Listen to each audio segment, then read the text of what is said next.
From the ashes of World War I, Adolf Hitler attempted to build a sinister new world order, led by a so-called race of Aryan supermen, spreading a reign of terror unlike any the world had ever known. Many believed the Nazis conjured strange spirits and followed occult practices that had lain dormant in Europe for thousands of years. Now documents prove that their beliefs were based on a perversion of ancient pagan law, a twisting of mythic battles between forces of light and darkness, and a terrifying journey into a world ruled by mystics, madmen, and murderers.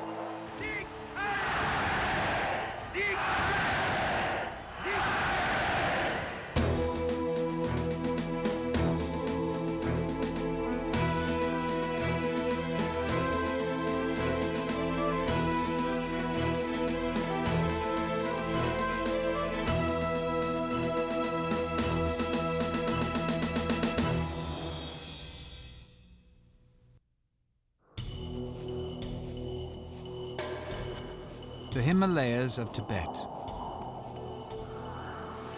In the 1930s, the Nazis began searching the top of the world for evidence of ancient high priests who they believed were their blood ancestors.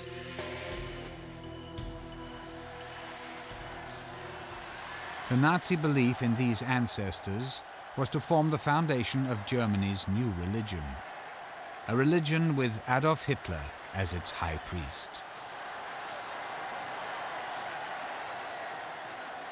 Inspiring Hitler's evil crusade was a belief that pure Aryan blood was being contaminated by so-called inferior races, and that once rid of foreign elements, a new race of Aryan supermen would rule the world. This was the Nazi interpretation of ancient myths and occult lore dating back thousands of years.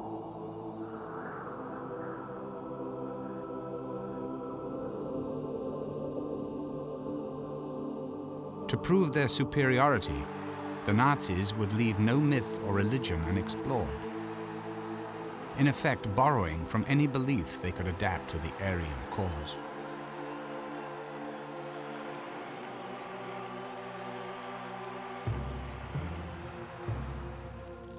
As a foundation for this new faith, Hitler needed to eliminate competing religions.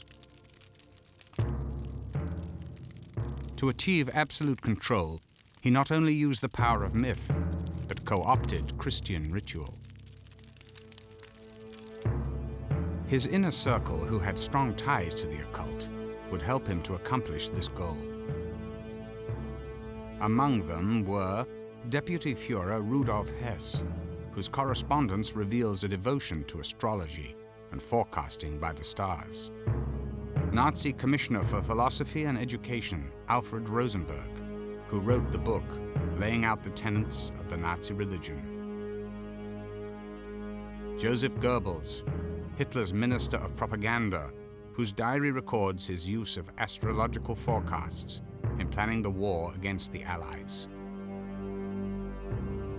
And Heinrich Himmler, head of the SS and the Nazi death camps, whose personal papers reveal that he was the master occultist of the Third Reich and ultimately the architect of the new Nazi religion.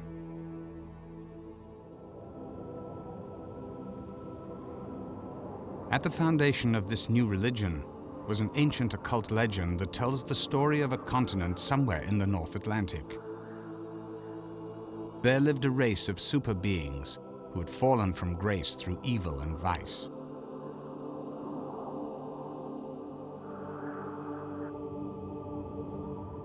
A great flood wiped these beings off the face of the earth.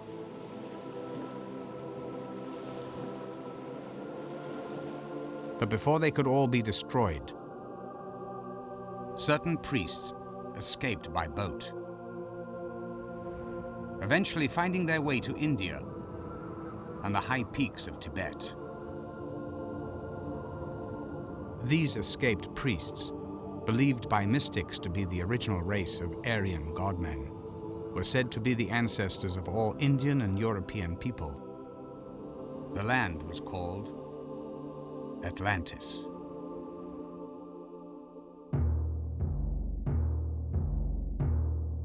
Certain German mystics claimed the Atlantis myth was actual history. Their proof that Aryans were the chosen people descended from the super beings of Atlantis, and that they had lost their powers by mating with mere mortals. In these theories lay the seeds of Nazi doctrine.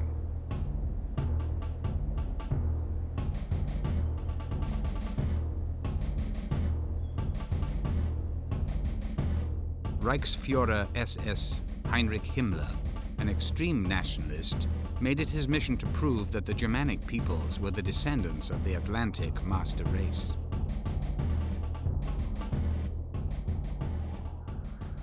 Nationalists, particularly those who believed in the superiority of the Aryan race, always had entertained the notion of a vanished island, a hidden world, some kind of utopia.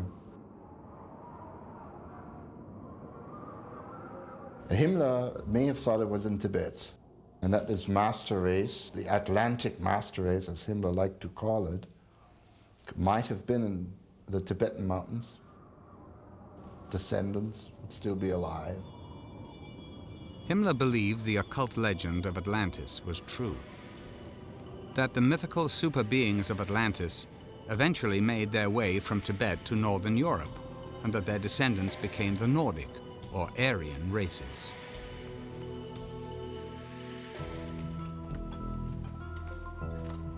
Government-funded expeditions under Himmler's direction were sent to Tibet, searching for evidence of their ancestors. To document this process, Nazi researchers took this film footage.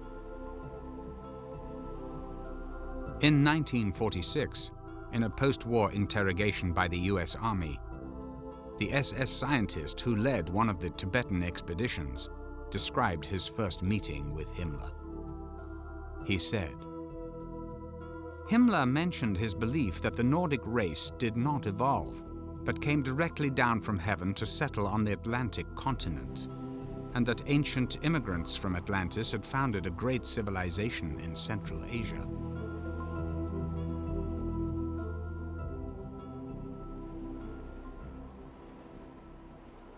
Although he was a very rational, calculating power broker, he was also a romantic idealist, and he certainly believed in these myths. Otherwise he wouldn't have spent the money and the time and the energy he did sending expeditions to Tibet.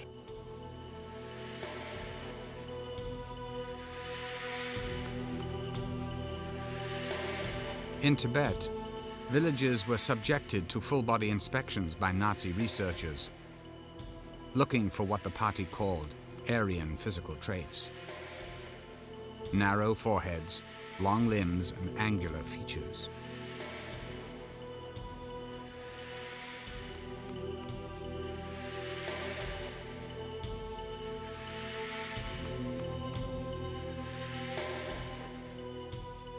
And this, of course, was stepped up by the time the war was on, in that by this time they were able to do experiments of a rather still innocent type on the living object. What I'm talking about is measuring people's skulls, for instance.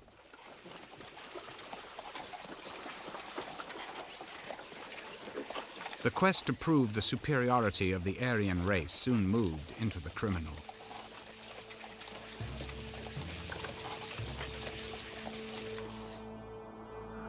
The Nazis would begin killing people and using their bodies for experiments.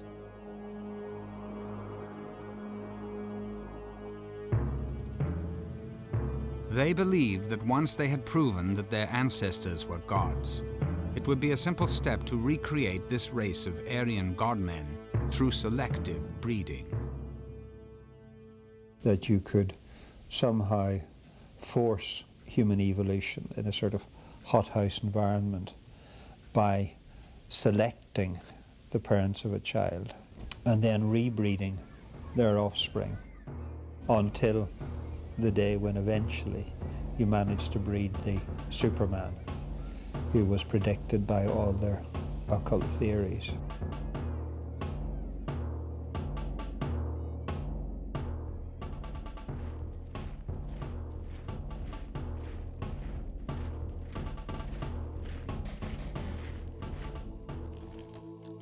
Hitler proclaimed, "Humanity accomplishes a step up every 700 years, and the ultimate aim is the coming of the sons of God.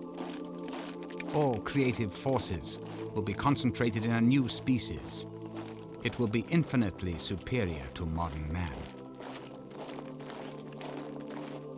All that had to be done was the Aryans had to repurify themselves in order to restore their magical powers and therefore restore their original identity of being the God-men.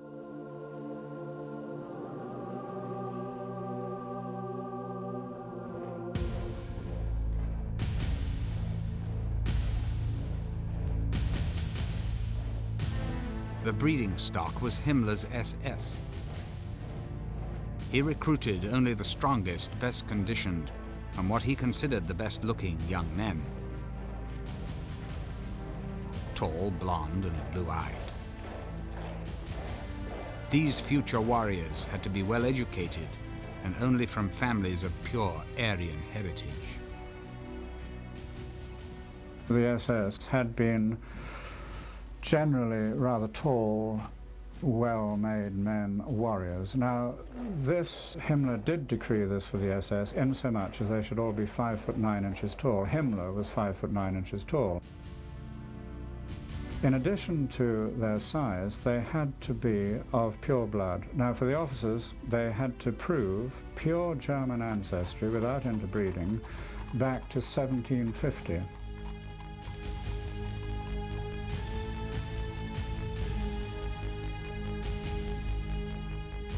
Himmler's SS, at one point 3 million strong, were encouraged to father as many children as possible, regardless of their marital status. The SS, he told them, had a sacred duty to their nation and to their Führer to beget healthy Aryan babies. One of Himmler's ideas concerned polygamy. The only way in which he could breed the master race ever faster was by, in fact, instituting the practice whereby SS men would be able to take more than one wife.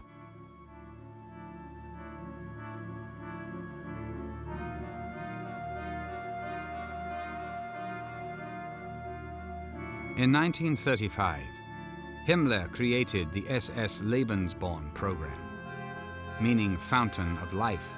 Lebensborn was designed to facilitate the birth, housing, and raising of as many pure Aryan babies as possible. Himmler's program was documented by actual images of Lebensborn babies.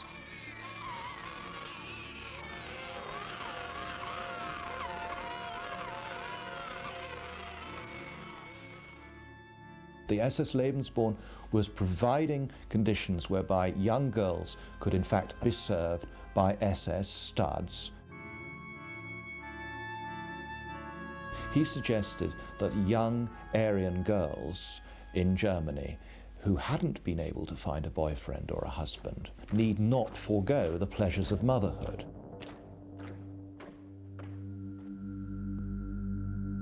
According to Lebensborn doctrine, an illegitimate child was no disgrace, as long as the mother was genetically fit. Women were thought to have only one function: to breed the children whose offspring the Nazi Party believed would become gods. An estimated 11,000 Lebensborn babies were bred between 1935 and 1945. Most of these children never knew their parents.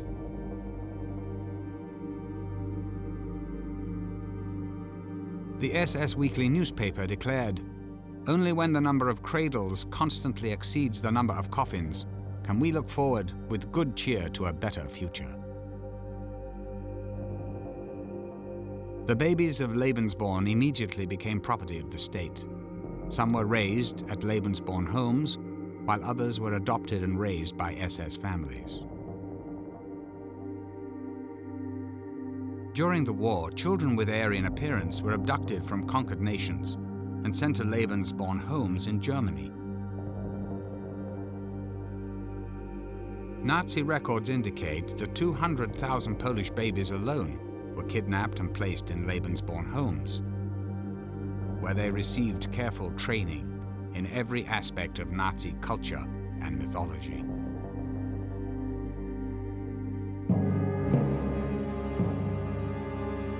Long before Hitler came to power, these beliefs were flourishing against an already racist backdrop. There were many organizations in Germany and Austria around the turn of the century which blended racist ideology with occult practices. But their ideas became popular only at the conclusion of World War I.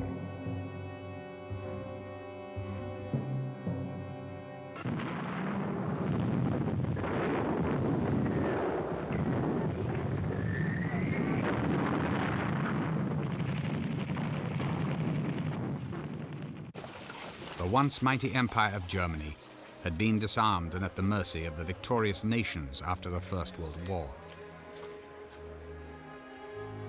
In formerly wealthy cities, disabled veterans haunted the streets like ghosts from another lifetime.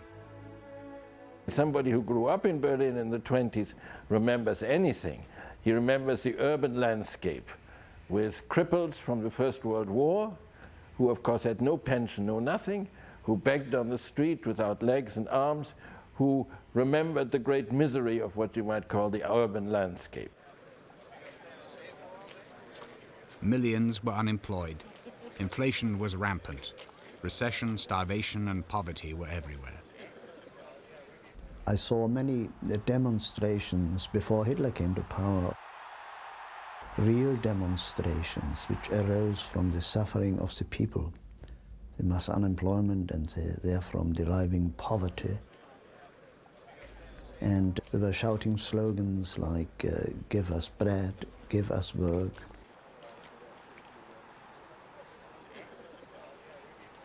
People looked for a scapegoat. Fear and distrust of foreigners intensified. Both ends of the political spectrum made a bid for the loyalty of the German people.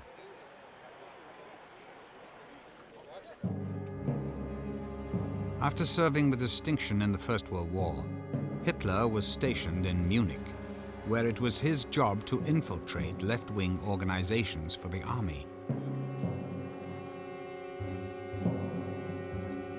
One assignment changed the course of his life. He infiltrated an organization that was a backroom political club called the German Workers' Party. But far from being the communist organization that its name implied, the party turned out to be extremely right-wing. Hitler liked what he heard, joined, and eventually became leader of the organization. Attending an early rally where Hitler spoke was a disillusioned war veteran named Rudolf Hess. He came back taking 3 steps by one jumping up and said, I saw one this evening, he's going to bring back Germany to the recommendation it had before the war, and this is the only man who was able to do it. Hess was convinced the dynamic orator he heard was the long-awaited Messiah, prophesied in German occult circles.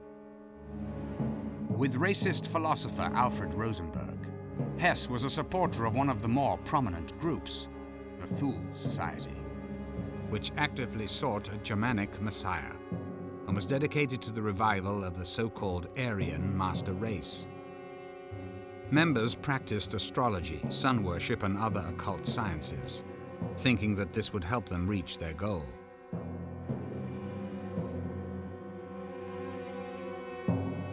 Their emblem was a dagger set against a curved swastika. With a membership that included some of Munich's richest and most powerful citizens, the society financed Hitler's German Workers' Party.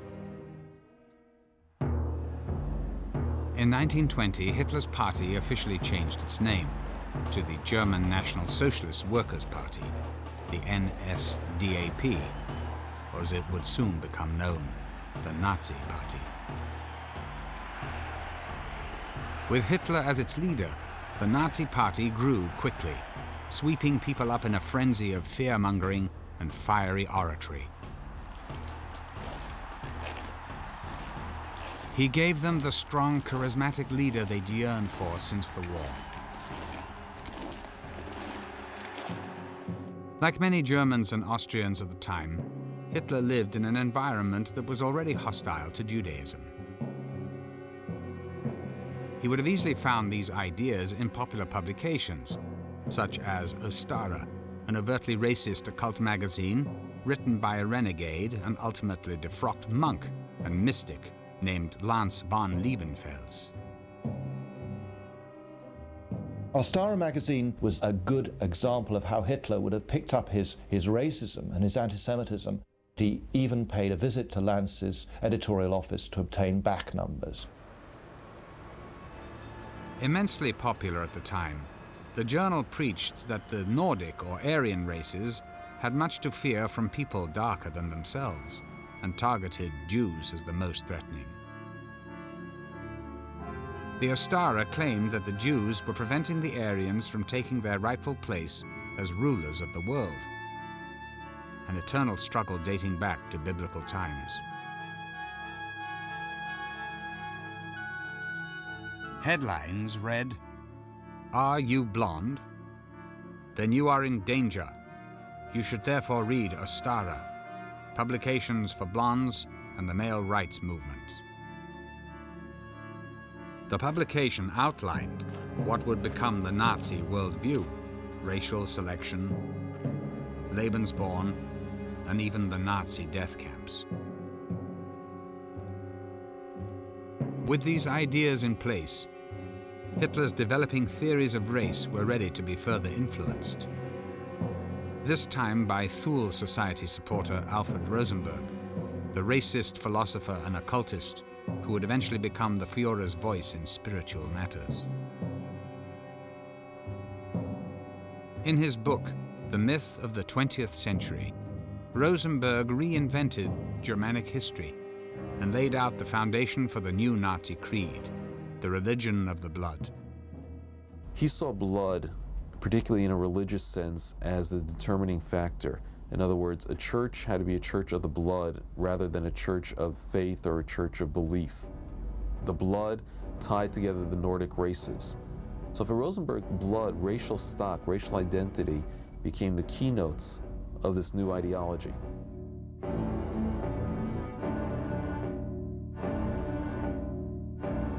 Rosenberg preached that the blood of a people carried the soul of the race. I think if you look back down the esoteric traditions of the West, you find that blood has always been considered as a very important vehicle of the spirit. It is a sacred substance that contains more than the physical life of each person, but also the spiritual life.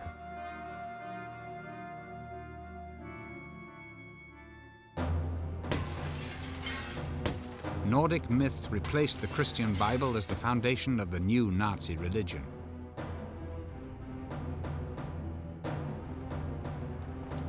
In a pageant orchestrated by Rosenberg and captured on film, the Nazis celebrated their newly conceived version of Aryan culture and history.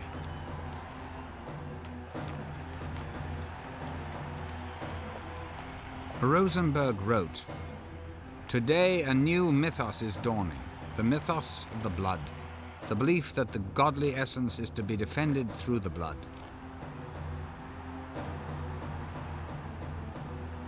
Hitler took Rosenberg's idea further when he wrote, "The old beliefs will be brought back to honor again. The whole secret knowledge of nature, of the divine, the demonic. We will wash off the Christian veneer and bring out a religion peculiar to our race."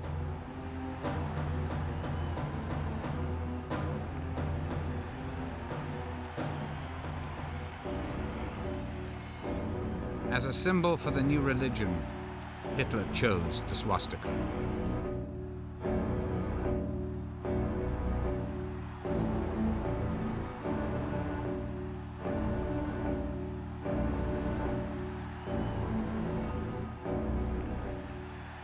The swastika can be found all over the world in many different cultures throughout history.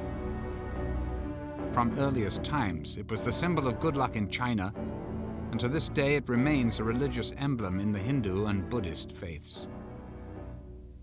It had been carried by knights on shields as a magical protection, and it had also had connections. It was non-Christian in an overt sense. It represented the hammer of Thor, and of course Thor was a god of thunder and power and so on, a very macho, patriarchal kind of god.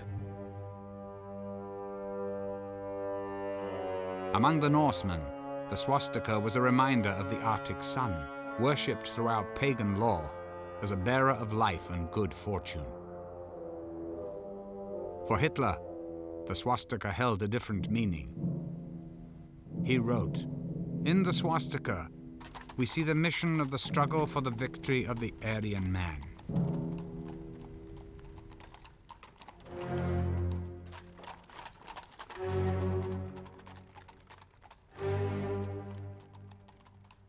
In the operas of Richard Wagner, Hitler saw victory reenacted time and time again. Questing knights, epic sagas of Teutonic traditions, and Norse mythology of warring forces of darkness and light were a common thread in German culture. Wagner gave these stories their most triumphant voice.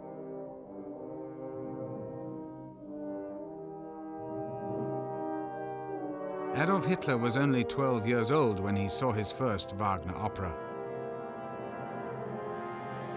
As an adult, he became an obsessive devotee of the composer.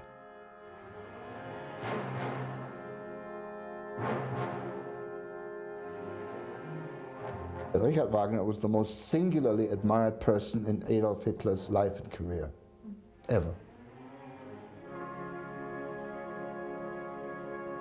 Wagner's genius for pageantry became an inspiration for the grandiose rallies Hitler would soon stage.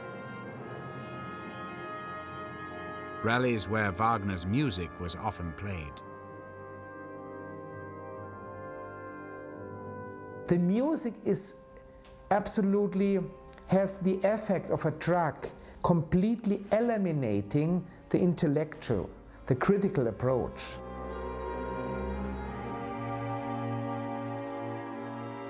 Wagner's opera Parsifal, which glorifies the power of pure blood, was a source of inspiration to Hitler.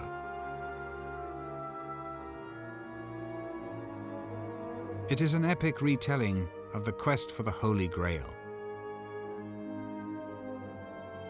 According to legend, the Grail was a mystical vessel bearing sacred blood, and it promised unlimited powers to anyone who drank from it. It was believed the Grail could only be found by the purest of knights. In Parsifal, Wagner brought his own ideology to this story. Parsifal is proclaiming on one side, and this is very important, he proclaims compassion, but only compassion for the Aryan, for the selected one.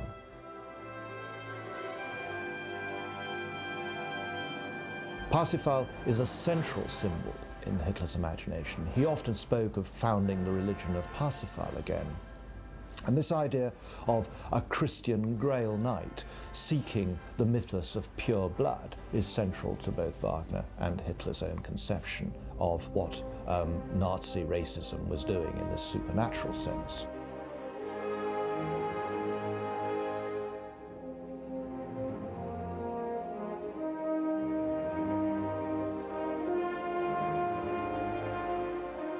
In 1938, Hitler commissioned this portrait of himself dressed as a knight.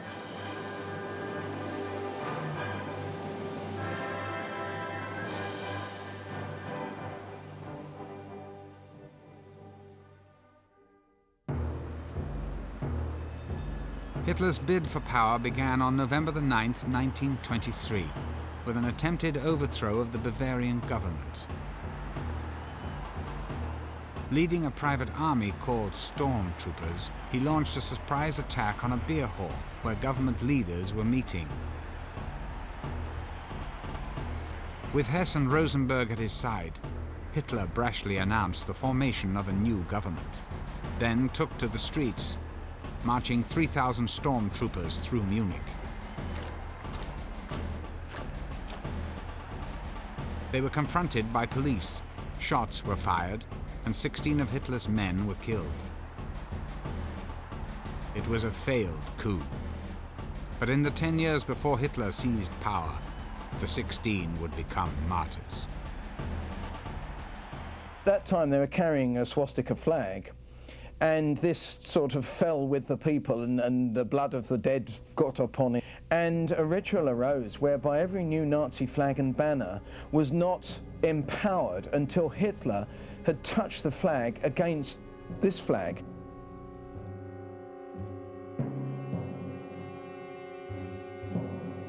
Nazi blood attained a sacred, symbolic power, ritualized and sanctified in the ceremony known as the rite of the blood flag. The sort of magical power of the blood of the dead Nazis was transmitted to each Nazi flag, and it was consecrated thereby. The blood flag was the crucifix of Hitler's religion. It would come to symbolize his new reign. In 1933, Hitler succeeded in becoming the Führer, the leader.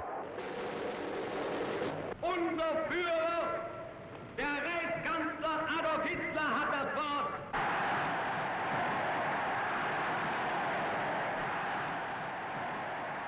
A title which would come to resonate with religious connotations of the Anointed One, or even the Messiah. Adolf Hitler's time had come.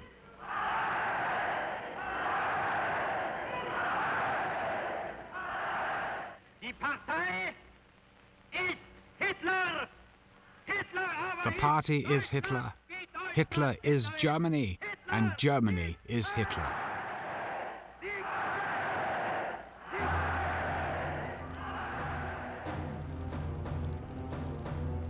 With Hitler's elevation to leader, the blood religion became the undisputed religion of the Nazi Party, complete with holy days and martyrs.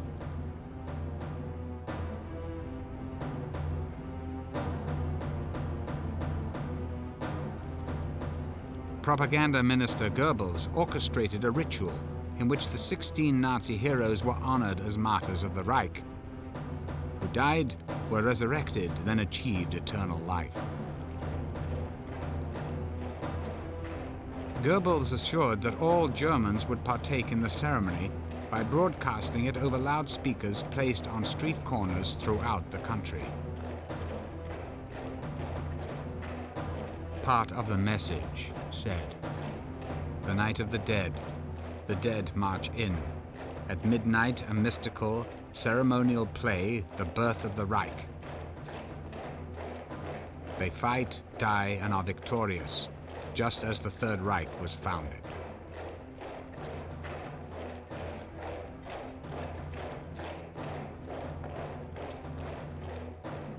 According to Hitler, their blood was the holy water of the Third Reich. I suppose most movements, they have their martyrs, and those who died in 1923, they were considered to be martyrs, and they were an example how you should stand firm and defend for what you believe in. So there was that religious undertone. The first martyrs of the Reich became known as the 16 Immortals.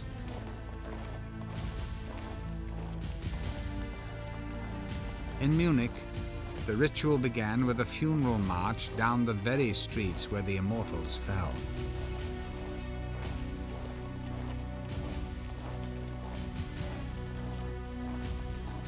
At the front of the procession, they carried the blood flag.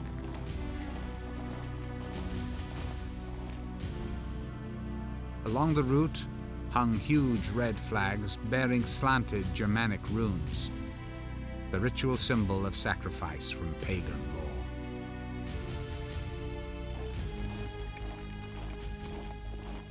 So in a way, we can see this as a transfer of the Easter procession in Jerusalem up to the Church of the Holy Sepulchre through the Stations of the Cross.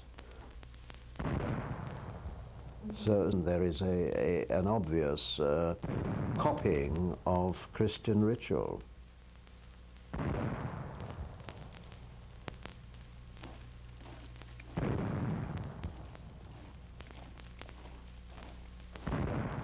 The bodies of the 16 heroes were interned in a building known as the Feldenhalle, or Temple of Honor.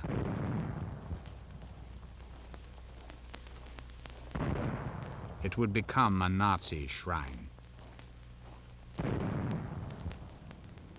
During this annual ceremony, the names of the 16 were called out, with anonymous voices answering the heroes' roll call, as if the dead marched in spirit with the living.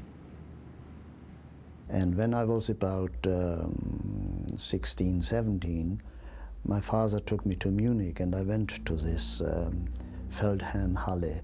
And there the coffins were all lined up, and there were guards standing, presenting their rifles and steel helmets, and it was all rather eerie.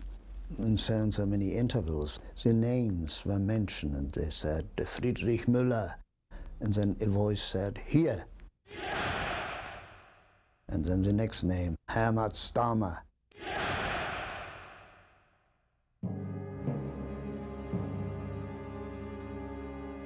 It was a religious ceremony.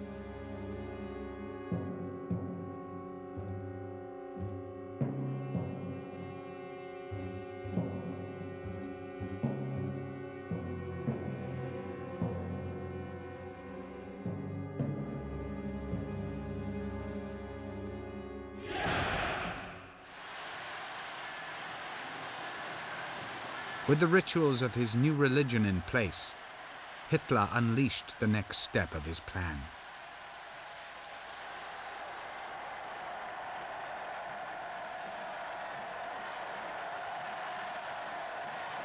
He wrote, "Force without spiritual foundation is doomed to failure."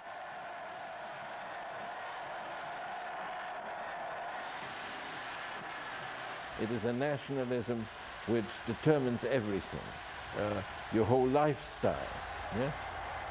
Your whole thoughts, yeah? Everything. The centerpiece of it, if you like, is that you are willing to sacrifice yourself for your fatherland. Indoctrination into the Nazi faith, with Hitler as God, began early and continued into adulthood.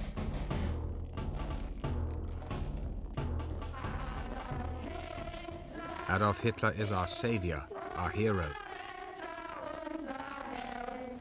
He is the noblest being in the whole wide world. For Hitler we live.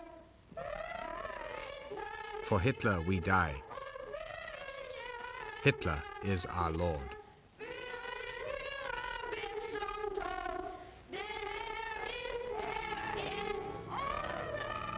In 1933, the party took over all Germany's youth organizations. For girls, the compulsory organization was the League of German Maids, where they were taught self-sacrifice, to marry young, and that their bodies belonged to the nation.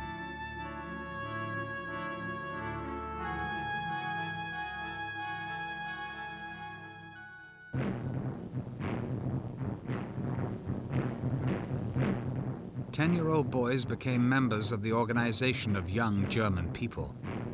At 14, they joined the Hitler Youth, and at 18, the Nazi Party.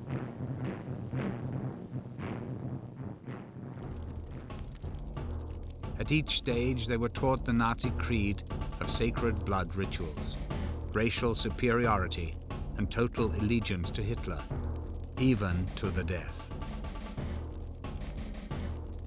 I was in the Hitler Youth until I was 18. We were being taught, and I believed in it, that it was great to fight for our country, and if necessary, to die for our country. This film shows one way the Nazis instilled this ideal. A war hero visits a Hitler youth camp.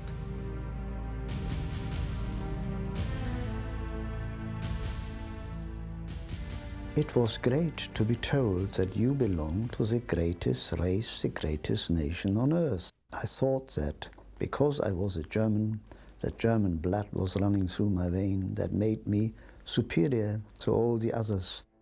Hitler stated, "I want to see again in the eyes of youth the gleam of the beast of prey."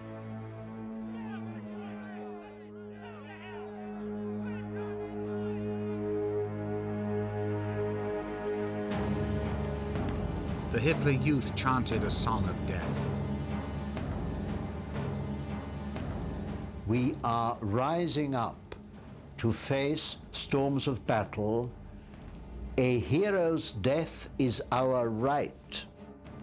In other words, saying that a 17-year-old would be imbued with a notion that he can claim the right, it must be given to him to lay down his life to die for Führer and fatherland. You are nothing, your nation, your race is everything. At 18, cadets surrendered themselves to the Führer when they took a sacred oath. Ich schwöre, I swear, and we all had to repeat it, had to have our hands, our fingers in the air, to serve Führer, Volk and Fatherland, to serve Führer, Volk and Fatherland, and like a big rumble around the place. To the last drop of our blood, to the last drop of our blood.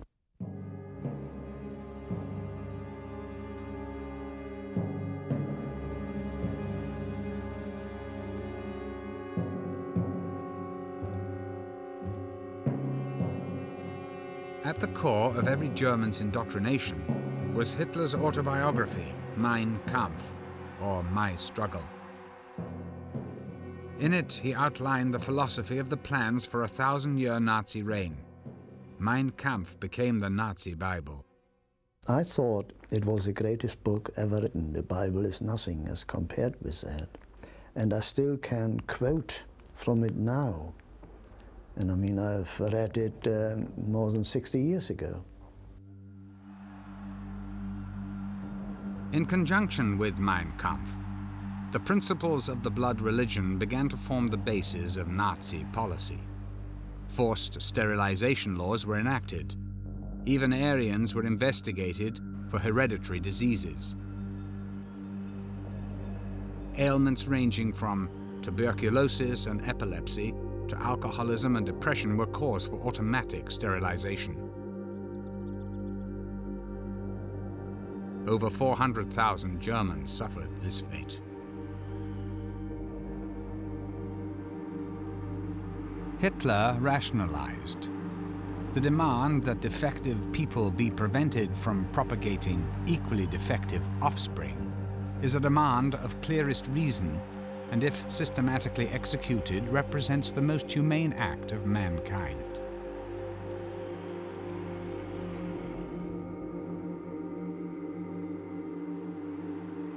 Children with health problems were registered at birth.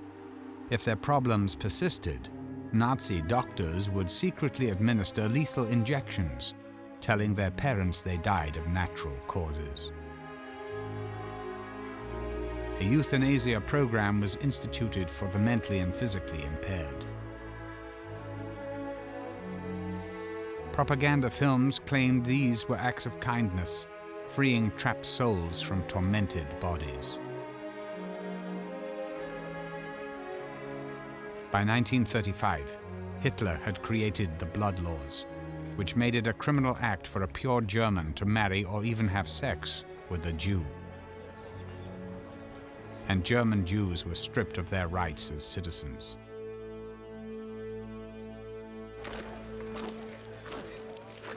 But the worst was still to come. Purifying the Aryan bloodline was only half of Hitler's demonic plan. To finally clear the way for the last stage of human evolution and assure the coming of the Aryan millennium, the Nazis felt that one obstacle remained: the very existence of non-Aryans. So you began by sterilizing them. You then found that this was too slow, and you ended by murdering them in gas chambers, which was quick and efficient and cheap.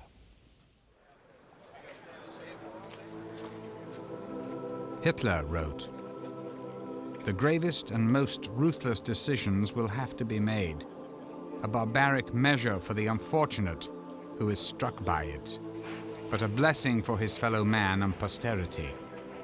The passing pain of a century can and will redeem millenniums from sufferings."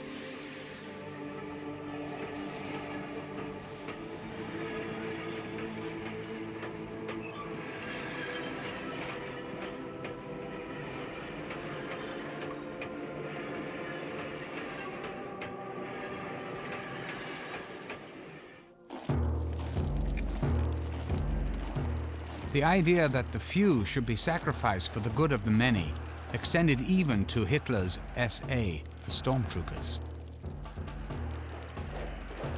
Eventually, the SA, who were among Hitler's first supporters, became an obstacle, one that he had no qualms about removing.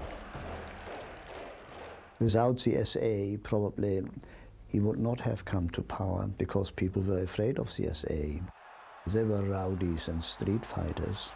They broke up demonstrations and they protected their own big meetings.